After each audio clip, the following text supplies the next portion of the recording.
राधा स्वामी जी। आज के सत्संग की वाणी गुरु ग्रंथ साहिब जी की है। गुरुमुखी गावे आप गवावे, दरी साचे सोवा पाई। अब गुरु साहिब बतौर सवाल फरमाते हैं कि हमारे और मालिक के बीच में रुकावट किस चीज़ की है, दीवार किस चीज़ की है। फिर आप ही बतलाते हैं कि अपने आप की रुकावट है, अपने आप का पर्दा या दीवार है। आप उपदेश करते हैं, आप बन जाए ता सबु किशु पाए। जब हम अपने अंदर से अपने आप को निकाल देंगे तब सब कुछ प्राप्त कर लेंगे।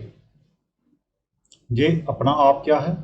होमे है, खुदी है, सेल्फ है, अहंकार है, मैं है। गुरु नानक साहिब उपदेश करते हैं, एका संगति इकतु ग्रह बसते, मिल बात ना करते भाई।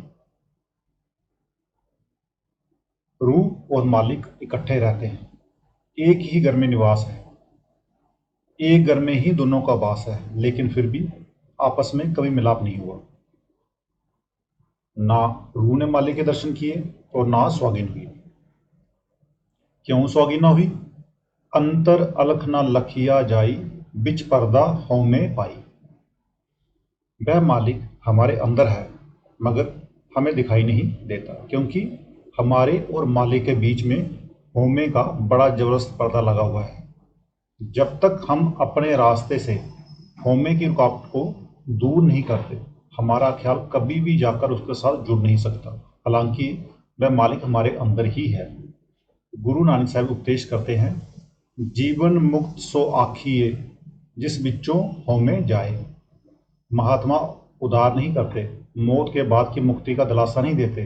वे हमें जीते जी मुक्ति प्राप्त करने का, जीते जी अपने अंदर से होमे को निकालने का मार्ग बताते हैं। ये होमे क्या है? मैं, मेरी है, खुदी है, अहंभाव है। हम हर रोज कहते रहते हैं, ये मेरा मित्र है, ये मेरी कौम है, ये मेरा मुल्क है, लेकिन जो कुछ भी नजर आ रहा है सब कुछ उस मालिक का है। हम अपने आप को मालिक से अलग समझे बैठे हैं और इन पदार्थों को अपना बनाने की कोशिश कर रहे हैं। इसका नतीजा क्या होता है? ये तो आज तक ना किसी के बने हैं, ना ही बन सकते, लेकिन इनके साथ प्यार करके हम इनके जैसे ही हुए बैठे हैं। जहाँ आशा तहाँ बासा, अर्थात जिन शक्लों और पदार्थों के साथ हमारा प्यार होता है हम उनके समान ही हो जाते हैं। मन की आदत है कि जिस किसी ना किसी पदार्थ में अटका रहता है, किसी ना किसी शक्ल के प्यार में उलझा रहता है। ये दुनिया में से अपनी उंगली उठाता नहीं, इसका दुनिया का प्यार टूटता नहीं। जब तक ये दुनिया के प्यार को नहीं छोड़ता तब तक ये कभी भी मालिक से मिलने के काबिल नहीं हो सकता। सो गुरु साहिब फरमाते हैं, गुरुमुखी गावे आप गवावे। गुरुमुख क्या गाते हैं? वे शब्द और नाम की कमाई करते हैं। वे अपने अंदर से क्या गवाते हैं, क्या निकाल देते हैं? होमे को गवाते हैं, खुदी को निकाल बाहर करते हैं। फिर इन्हें इसका क्या फल मिलता है? दर सच्चे शोभा पाई। वे सच्ची दरगाह में जाकर सच्ची इज्जत हासिल कर लेते हैं।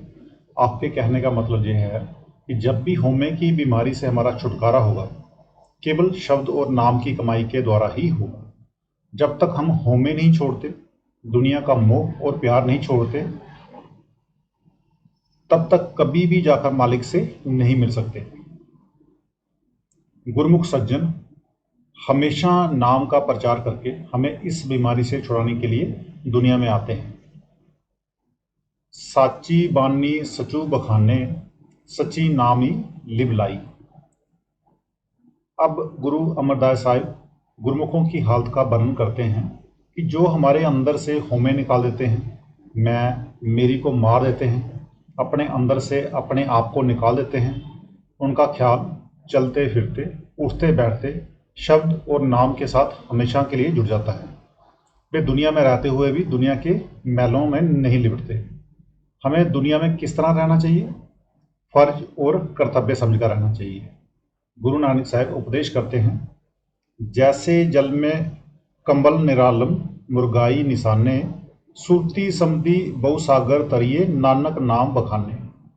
जिस प्रकार मुर्गाबी जल में रहती है पर जब उड़ती है तो सूखे परों के साथ, जिस प्रकार कमल के फूलों की जड़ें पानी में होती है मगर वह खुद पानी से बाहर रहता है, इसी प्रकार सूरती शब्दी बहुसागर तरिए हम भी अपनी सूरत को शब्द के साथ जोड़कर इस भव सागर से पार हो सकते हैं। खजूर महाराज जी समझाया करते थे कि जो मक्खी शहद के किनारे पर बैठती है वह शहद भी खा जाती है और सूखे परों से उड़ भी जाती है, लेकिन जो मक्खी शहद के बीच में जा बैठती है उसके पंख भर जाते हैं, वह शहद भी नहीं खा सकती और जान भी दे देती है। सो हमें उस मक्खी के समान जो कि शहद के किनारे बैठती है इस दुनिया में रहना चाहिए। हमें बेटे बेटियों, कौमों महजमों और मुल्कों की सेवा भी करनी है, उनके प्रति अपना फर्ज भी अदा करना है, लेकिन खुद को उनमें इतना जज्ब और लीन नहीं करना है कि हम अपने आप को भूल जाएं। हमें सब कुछ करते हुए अपने ख्याल को शब्द के साथ जोड़कर रखना है। संत मंत हमें कायर और बुजदिल नहीं बनाता।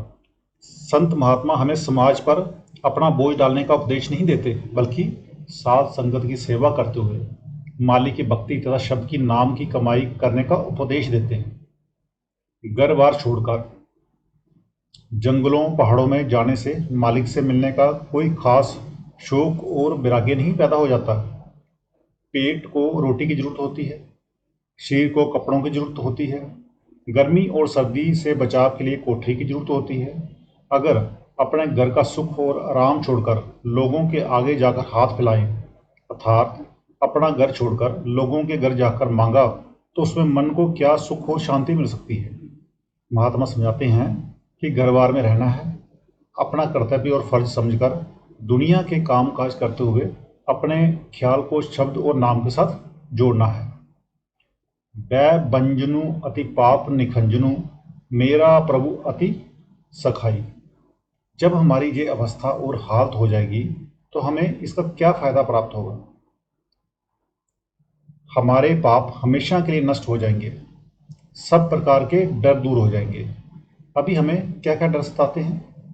पहला डर मौत का है, जो सबको लगता है पता नहीं किस वक्त मौत आ रहा, किसके हाथ आनी है, जमदूत हमें किस तरह घसीटेंगे, आगे जाकर कौन कौन से दुख उठाने पड़ेंगे, हमें कौन सी चीज बार बार देह की कैद में ले आती है। हमारे पाप, हमारे बुरे और खोटे कर्म। जब शब्द और नाम की कमाई के द्वारा उनका हिसाब ताब ही खत्म हो जाता है तो हमारी रूह पाक व पवित्र हो जाती है और मेरा प्रभु अंते संखाई, वह मालिक आखिर में हमारी सहायता करता है, मदद करता है, बख्शिश करता है। वह हम पर दया मेहर करके हमें हमेशा के लिए अपने साथ मिला लेता है। सो आपके कहने का मतलब ये है कि शब्द और नाम की कमाई करने से ना मौत का डर रहता है और ना पापों का बोझ, बल्कि रूह पाक व पवित्र होकर वापस जाकर अपने असल में मिल जाती है। सब कुछ आपे आपी बरते, नानक नामी बड़ियाई। अब गुरु साहिब सब कुछ समझाकर मालिक की ओर आते हैं।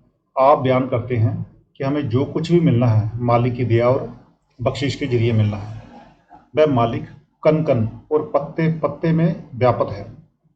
जो कुछ भी हो रहा है उसके हुक्म और उसकी मौज में हो रहा है, लेकिन नानक नाम बड़ियाई, इस देह में बैठकर बड़ियाई उन्हें मिलती है जो दुनिया में रहते हुए, दुनिया के काम काज करते हुए अपने ख्याल को शब्द और नाम के साथ जोड़कर रखते हैं। हम दुनिया में जो कुछ भी इकट्ठा कर रहे हैं उसे हमारे साथ नहीं जाना है, वह हमारी सहायता और मदद करने वाला नहीं है। कौन सी चीज़ हमारी सहायता और मदद करती है? गुरु नानक साहब उपदेश करते हैं, बिन नावे कोई संग ना साथी। नाम के बगैर ना किसी को साथ देना है और ना ही किसी को मदद करना है। अगर मुक्ति प्राप्त करने का कोई साधन व तरीका है तो वह केवल नाम की कमाई है। इसलिए हमें भी चाहिए कि संतों महात्माओं के तजुर्बे यानी कि अनुभव से फायदा उठाकर अपने ख्याल को नाम के साथ जोड़ दें, शब्द के साथ जोड़ दें, ताकि उस मालिक से मिलकर सच्ची बढ़ाई प्राप्त कर लें। तो आज का सत्संग इतना ही, मिलते हैं कल के सत्संग में। राधा स्वामी।